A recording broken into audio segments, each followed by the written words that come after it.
Esse é o Jungiando, o podcast do Instituto de Psicologia Jungiana Rio Preto, trazendo reflexões sobre o cotidiano a partir de diálogos e informações. Eu sou a Mayara Suguaia. Eu sou a Patrícia Lopes. E eu sou a Daniele Fumagalli. Somos psicólogas junguianas e nesse podcast vamos falar sobre psicologia, sobre literatura, sobre a vida e o que mais acharmos que vale a pena. Esse é mais um episódio do podcast Jungiando. Nosso tema de hoje é o desenvolvimento psíquico. Sério, gente, fica aí e já compartilha esse episódio com todo mundo que você conhece, que se interessa por esse assunto de desenvolvimento, sentido da vida, etc. Porque hoje vamos falar disso. Qual o objetivo da nossa existência afinal? E o que todos queremos saber? É o que todos queremos saber, né? Nos ajudando nessa conversa, temos como referência o livro O Homem e seus Símbolos, do Jung, Introdução à Psicologia Junguiana, do Calvin Hall, Mapa da Alma, Jung e o Caminho de Individuação, esses dois do Murray Stein. Joia! Então vamos começar a conversar sobre esse assunto usando uma imagem. Vamos pensar num mosaico. O que é um mosaico? Aquele tipo de arte, sabe, decorativa, feita com pedaços de materiais, de pedras, cerâmicas, granitos, que são colocados nos muros, nas paredes das igrejas, que formam figuras, né? São várias peças pequenas, fragmentadas, coladas juntas, que seguem uma organização. E que quando a gente olha o todo de uma certa distância, a gente consegue enxergar uma linda imagem que tem um sentido. Vamos entender o que esses pequenos fragmentos de peças que seguem uma ordem estabelecida, que formam um objetivo maior, como eles se relacionam com quem nós somos e o nosso objetivo na vida.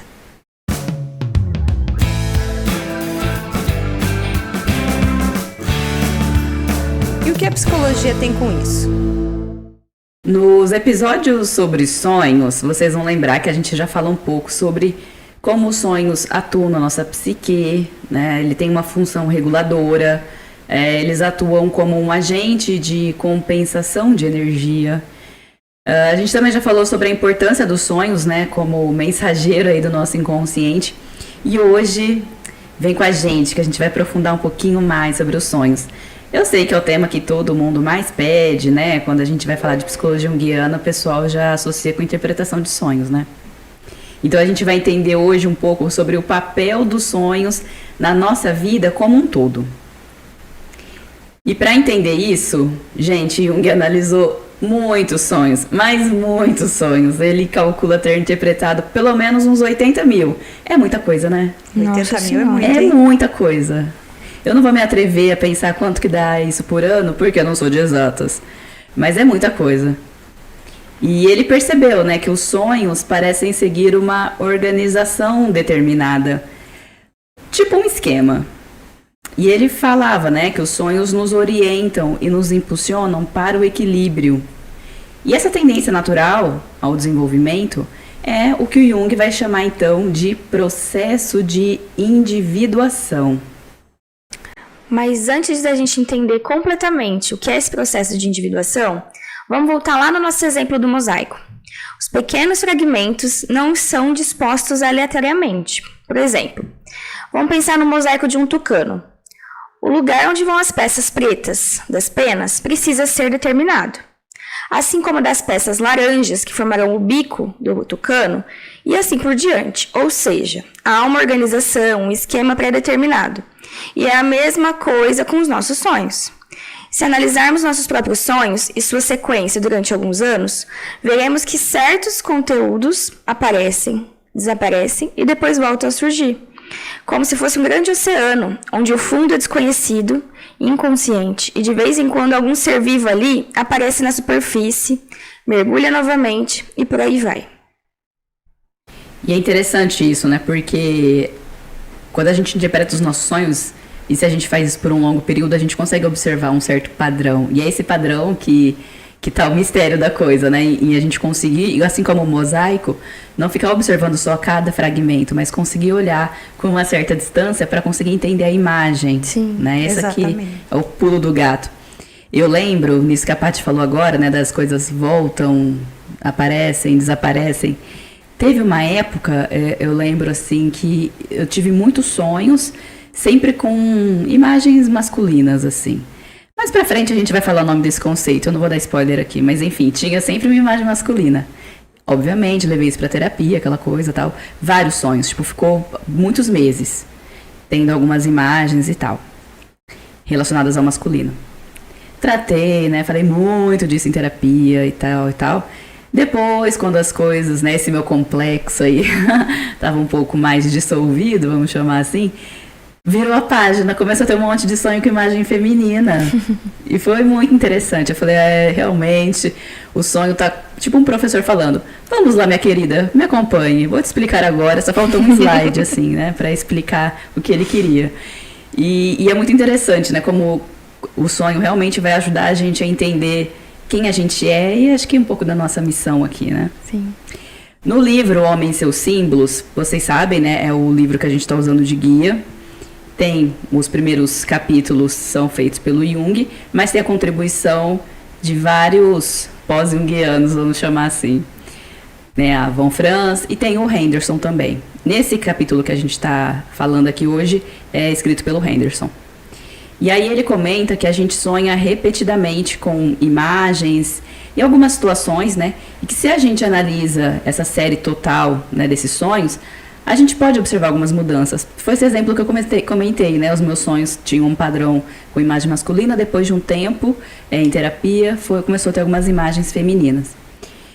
E aí, para exemplificar, eu vou trazer aqui um tipo de sonho bem comum, bem comum. A gente está sendo perseguido por alguma coisa.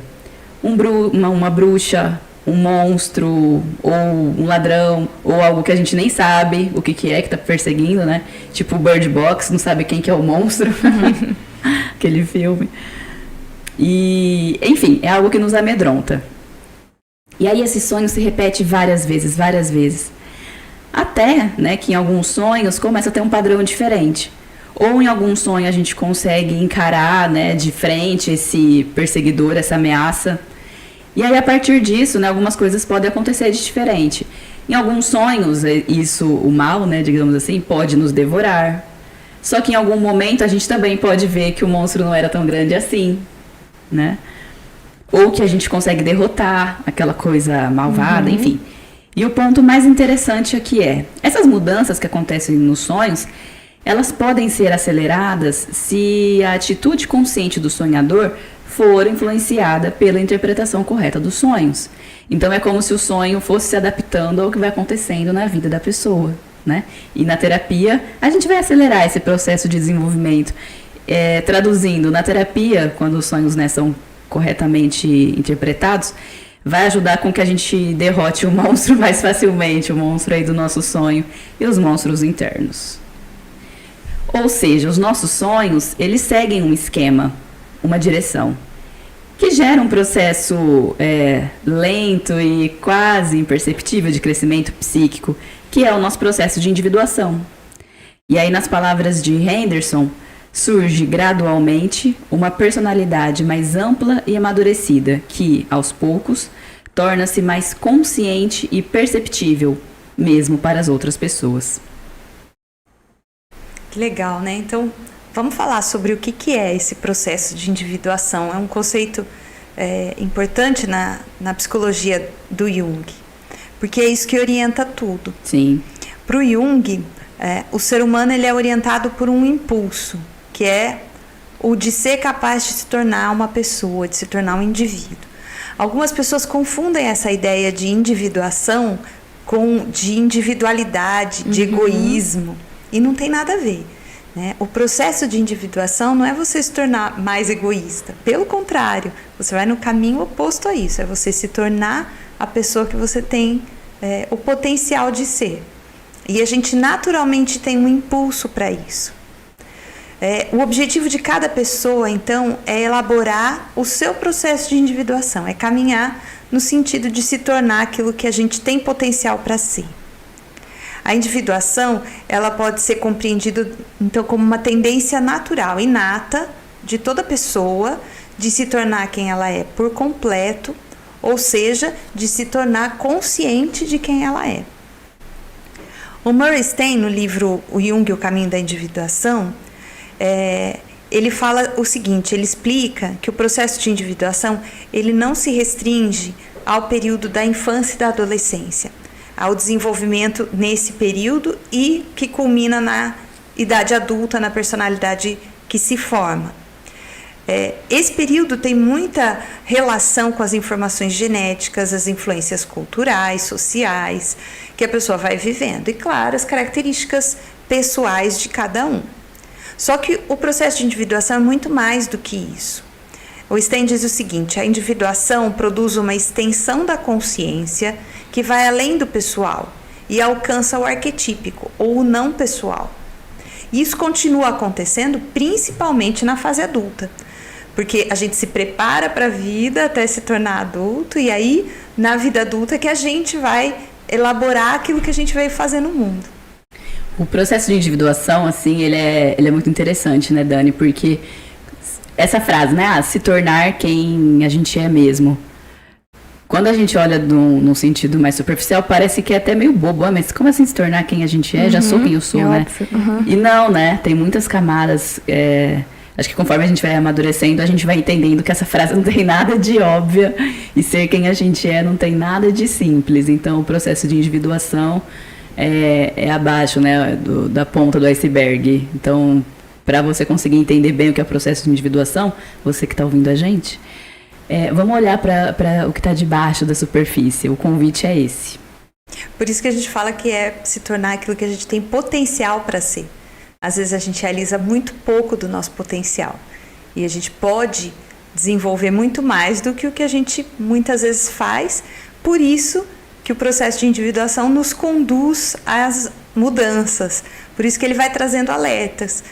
Os alertas vêm pelos sonhos, que vão suavemente direcionando a gente para a direção da individuação. E quando a gente ignora muitas mensagens, a gente começa a ter sintomas que também direcionam a gente para o caminho correto, né? Então, é necessário que a gente preste atenção. Se a gente não prestar atenção, a tendência do organismo naturalmente, né, do organismo psíquico, é levar a gente para o caminho da individuação. Então, agora que a gente compreendeu que os sonhos mostram para a gente que temos uma tendência para o desenvolvimento psíquico, isso vai acontecer, né, e que essa tendência é o processo de individuação, a gente vai entender de onde se origina a ação reguladora desse desenvolvimento. A gente tem algo que nos orienta nisso. Senhoras e senhores, apresentamos para vocês então o self. Segundo Jung, essa tendência ao crescimento nasce do nosso self. Na teoria junguiana, vemos que ele é o centro e a totalidade absoluta da psique.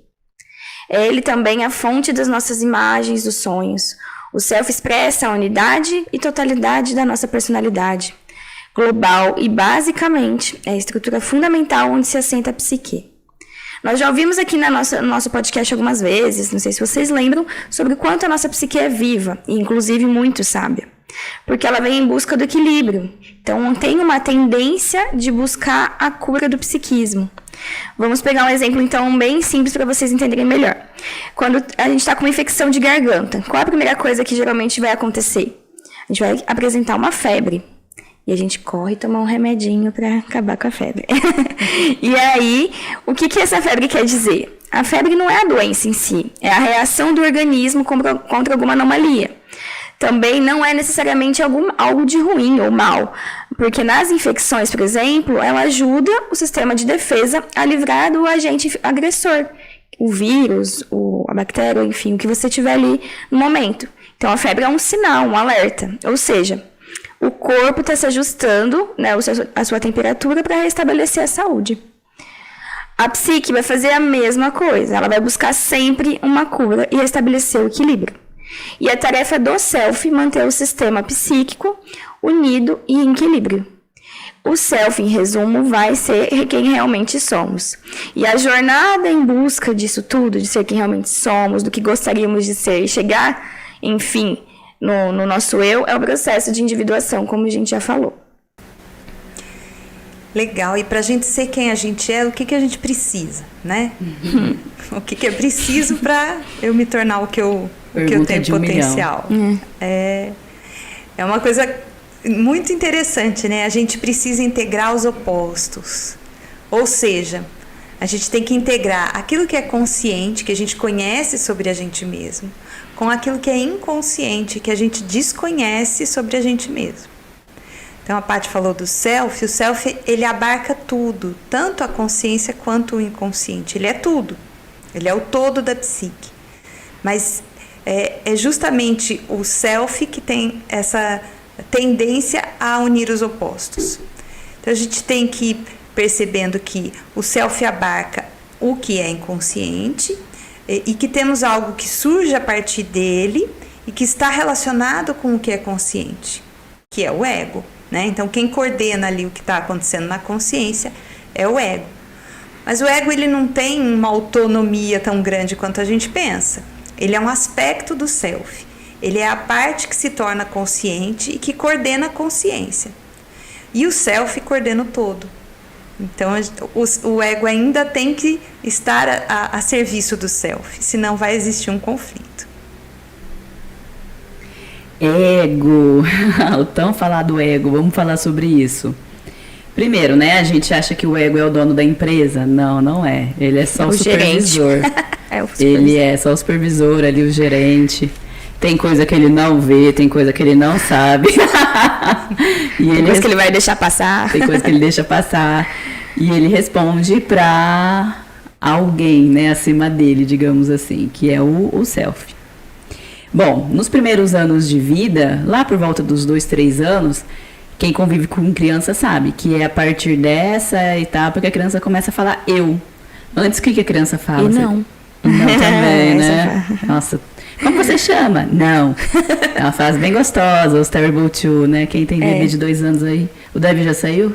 Não, começou a entrar, entrou agora. Ah, que gostoso, ele tá na Prazer. adolescência dos bebês. Tá. Terrible Two, pra quem não sabe, é a famosa adolescência dos É que ele bebês. diminuiu um pouco dos nãos e tá falando bastante sim, que já é um avanço. Mas quando pode se jogar no chão e dar aquela choradinha, ele faz, né? Nossa, E é. por que faz isso, né? Para ele ter a própria opinião. É. Se ele concordar com tudo, ele Se não tem opinião. posicionando, né? E isso é o ego aparecendo, né? Ele Mas- precisa ser diferente. Mães e pais que estão ouvindo, calma. Faz parte do Bom, seu filho está se processo. posicionando e vai passar. Exato, faz parte do processo. É importante a gente falar isso, porque deve dar um desespero, né? Dá. Eu lembro da minha sobrinha nessa época, dava vontade de falar, quem que deixou essa criança aqui? Cadê aquela criança fofa que tava até agora há pouco? Acordou do nada. Um Né? dia tá de um jeito de acordo fazendo a terrível birra, né? Mas faz parte do processo de Sim, desenvolvimento. importantíssimo. E é o que vai abrir as possibilidades lá na frente dela ser um indivíduo com opinião própria, né? Com personalidade.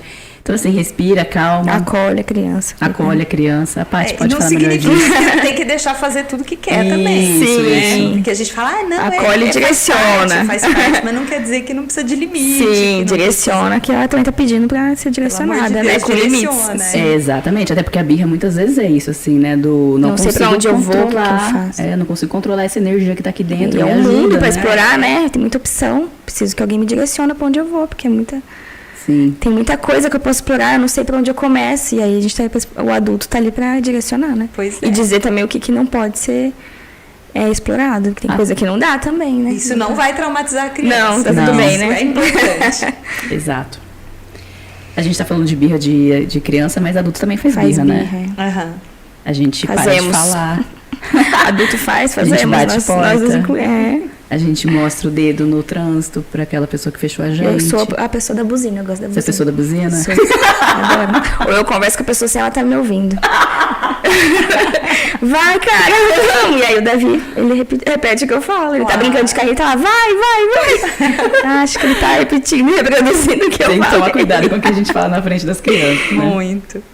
E aí, por volta dessa etapa que a gente está falando, né, 2, 3 anos, né, do que quando começa aí a adolescência dos bebês, é quando a criança para de falar o nenê quer, nenê vai. E quando começa, né, em terceira pessoa, e começa a falar eu quero, eu vou, eu não vou, eu gosto, eu não gosto.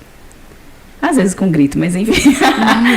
Esse processo mostra que a consciência está emergindo, né, do inconsciente e formando o ego. Então, é o que a gente brincou, né? Respira, calma, que bom, né? A criança está Uma criança formando o ego, saudável. uma criança saudável. E o termo ego, ele é uma das expressões da psicologia, né? mais populares, né? É o que a gente Sim. sempre fala no senso comum. Diariamente a gente ouve expressão tipo, ai, fulano tem um ego inflado.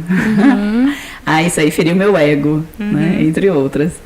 E é compreensível até, né, que esse seja o termo mais presente aí na vida das pessoas, até porque também a parte da psique que é mais próxima da gente, que a gente tem mais acesso, porque é relacionada à consciência.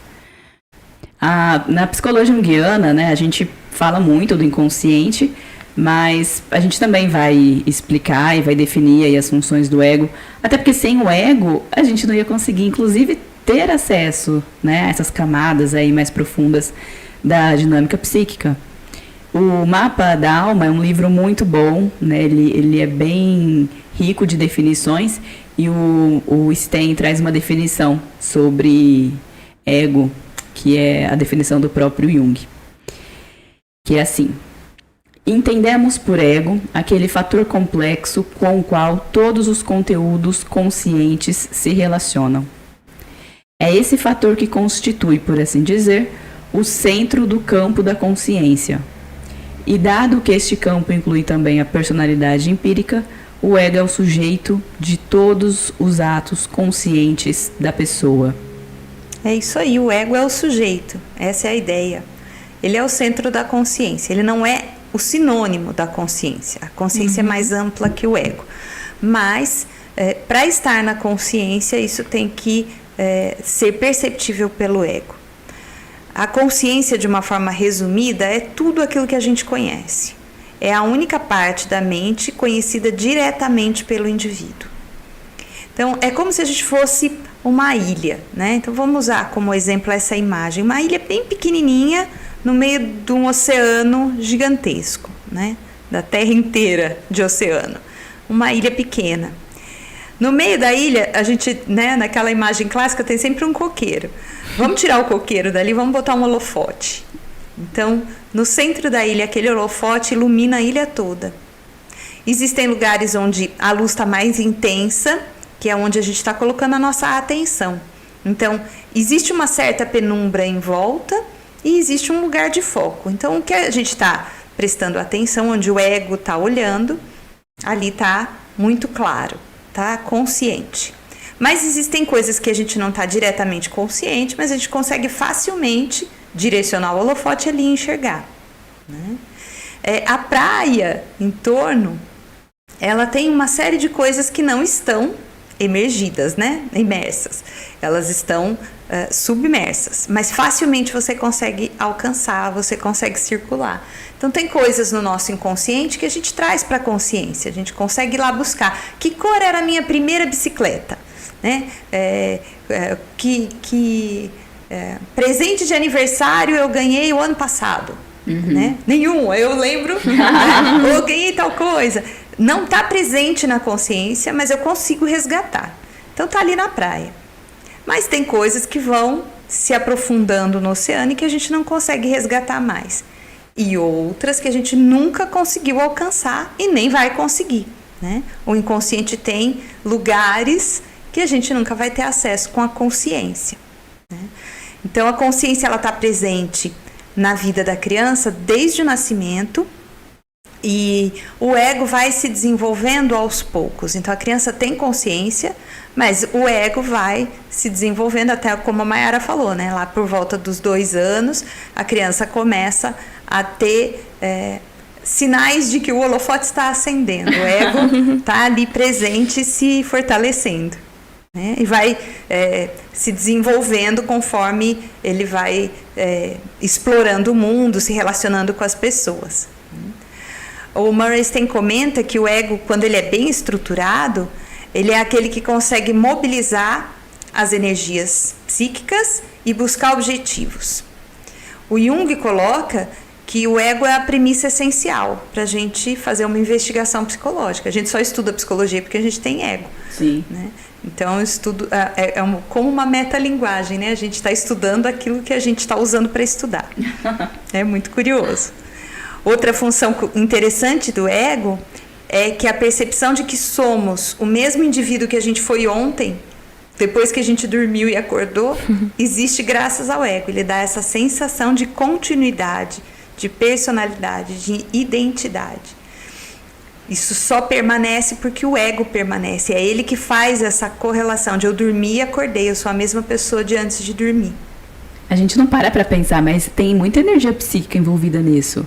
Eu acordar hoje lembrando quem eu sou e qual que é a tarefa que eu pensei em fazer ontem, qual que é o foco que eu pensei ontem, qual foi a preocupação que eu pensei ontem, isso continuar existindo agora, tem muita energia psíquica envolvida nisso. Sim, todo mundo já deve ter tido aquela sensação de acordar, eu sei onde eu tô, que dia é hoje, o que está acontecendo. Né? O ego ali tá despertando junto. Normalmente a gente entra na rotina, a gente acorda, já sabe que dia é, que hora é, porque a gente está acostumado. E geralmente essa sensação vem quando a gente sai da rotina. Vou para um lugar diferente, durmo num lugar diferente, eu acordo e posso ter essa sensação de, nossa, onde é que eu tô? Que dia é hoje? O que eu tenho que fazer? Né? E aí o ego vem e fala, calma, ó, você é fulano, hoje é domingo, né? Você não tem nada para fazer. E aí a gente consegue se localizar. Então, assim, se a gente analisar usando essas referências, né, o ego, ele é o que vai trazer essa continuidade. E se analisarmos a individuação, né, que o Jung coloca como objetivo e razão da nossa existência, a gente está aqui para individuar, para nos tornarmos a nossa melhor versão, esse é o objetivo de estarmos aqui, né? A gente entende que a individuação está profundamente ligada ao ego, uma vez que uma pessoa só pode se individuar, né, só pode caminhar nesse sentido, se as experiências vivenciadas, as coisas que ela foi passando pela vida forem se tornando conscientes e sejam percebidas e conscientes. Né? Senão não tem individuação. A gente fica falando mal do ego, né? O ego inflado. Sim, o ego inflado às vezes é ruim, né? A pessoa que é muito egocêntrica é ruim, mas o ego em si não é ruim. O ego é essencial para o nosso desenvolvimento. Ele não é o rei da cocada preta, como a gente acha, mas ele é super importante e ele precisa estar presente para a gente se desenvolver. Senão a gente não vai adiante. No senso comum, a gente coloca muito essa imagem, né, que você comentou, Dani, de tem que abaixar a bola, tem que desinflar o ego como vilão. E deixa o ego de lado, deixa né? o ego de lado. Como é que eu vou deixar o ego de lado? Não dá, gente. Sim, senão a gente não vai ter consciência do que a gente está fazendo. Então, o ego é quem traduz, digamos assim, né, as coisas que vêm do inconsciente e as experiências que a gente passa. A gente só tem consciência do que passou porque o ego faz essa tradução pra gente, né? O que a gente tem que deixar de lado é o nosso egocentrismo, né? O nosso egoísmo, isso sim. Isso a gente tem que reduzir. O ego não é do mal, não, gente. O Henderson vai dar um exemplo também bem interessante, dando continuidade nessa questão que a Dani está trazendo, né? Do desenvolvimento e da relação com o ego. Vamos pensar, ele traz aqui. Se, por exemplo, eu possuo algum dom artístico, de que o meu ego não está consciente, esse talento ele não vai se desenvolver. E é como se ele nem existisse, fosse inexistente. Eu só vou trazer ele a realidade, a minha consciência, se o meu ego notar. E muitas vezes a gente deixa mesmo, né? Passar batido muita coisa. A gente vai só apagando ali, guardando num lugarzinho que a gente não vai acessar mais. Ou se acessar, a gente vai estar no processo, às vezes, né? Já lá idoso, falando, nossa, acho que eu gostava disso e não lembrava. Vou começar a fazer, sei lá, mexer com argila. Né? Esse movimento. Então, resumindo, tudo que a gente falou tem uma tendência da nossa psique para buscar o desenvolvimento. E, portanto, a integração dos conteúdos inconscientes e conscientes. É como uma tendência natural de uma planta que está buscando uma luz, que precisa daquela luz para sobreviver. Essa tendência para o desenvolvimento é o que a gente chama de processo de individuação. Ela se dá, como a gente falou, integrando o consciente e o inconsciente. Daí o porquê que o processo de psicoterapia, né, que a gente tanto fala aqui, ajuda a acelerar tudo isso, uma vez que a gente busca trazer para a consciência conteúdos carregados que estejam incomodando o inconsciente. Engraçado que quando começa a surgir isso na terapia, as pessoas começam a falar, acho que eu não vou hoje, acho que eu tô com dor, tô passando mal, ou faltam algumas sessões, né? E traz para a consciência, a partir desse movimento, passando por um filtro do ego. É o que nos tornando conscientes daquilo que a gente estava até então inconsciente, não queria ter acesso, e aí vamos começar a conectar com o nosso self e ser quem a gente realmente é. Então, da próxima vez que você pensar qual o objetivo da nossa existência, da minha existência, lembre-se, o nosso objetivo é ser quem realmente somos, tornar-se quem se é por completo, ou seja, tomar consciência de quem se é. E isso envolve, gente, olhar toda a nossa luz, mas também a nossa sombra. Mas isso aí é assunto para o nosso próximo episódio. Cenas dos próximos capítulos. Muito bom.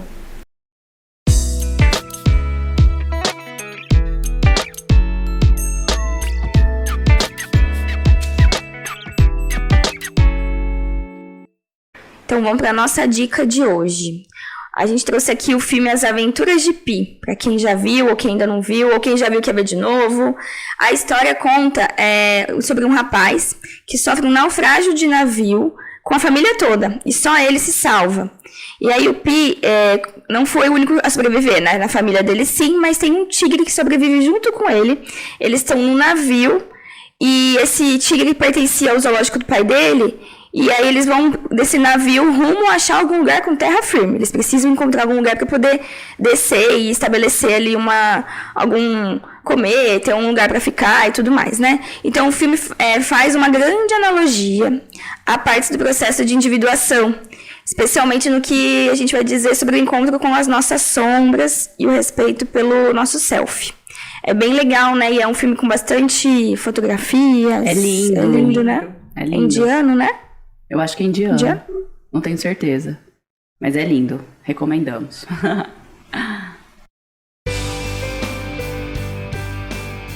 O que isso significa para você?